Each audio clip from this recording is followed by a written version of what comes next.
এবং যখন তিনি বাসায় ফিরেছেন হাসপাতাল থেকে কারাগার থেকে হাসপাতাল থেকে কারাগার বাসায় যখন ফিরেছেন গৃহবন্দী থেকেছেন তখন আমরা তার সঙ্গে ঠিক সেইভাবে দেখা করতে পারি। পরবর্তীকালে যখন তিনি মুক্ত হয়েছেন তখন আমরা তার সঙ্গে এই ঈদের দিনে আমরা সৌজন্য সাক্ষাৎ করতে আসি। এটা আমাদের সকলের জন্য, বিশেষ করে জাতীয় স্থায়ী কমিটির আমরা যারা সদস্য আছি তাদের জন্য এটা আমাদের একটা অত্যন্ত আনন্দের মুহূর্ত, আনন্দের ক্ষণ।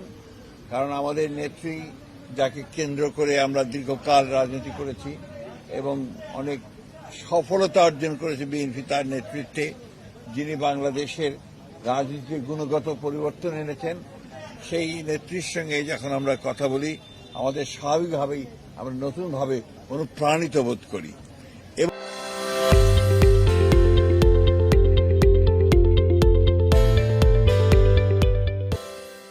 এবং গণতন্ত্রের প্রতি তার যে অবিচল আস্থা, সেই আস্থা তিনি সবসময় প্রকাশ করেন এবং তার প্রতিটি কথার মধ্যে আমরা সেই বিষয়টা দেখতে পাই যে গণতন্ত্রের প্রতি তার যে আস্থা, তার যে অনুরাগ, এবং তিনি যে বিশ্বাস করেন যে গণতান্ত্রিক ব্যবস্থা ছাড়া কোন ব্যবস্থাই ঠিক সেইভাবে আপনার রাষ্ট্রের উপকার করতে পারে না। আমরা সেই নেত্রীর সঙ্গে আজকে দেখা করেছি, সবাই সন্তুষ্ট চিত্তে এখন ফিরে যাচ্ছি। আরো কয়েকজন সিনিয়র নেতৃত্ব আছেন, তারা দেখা করবেন।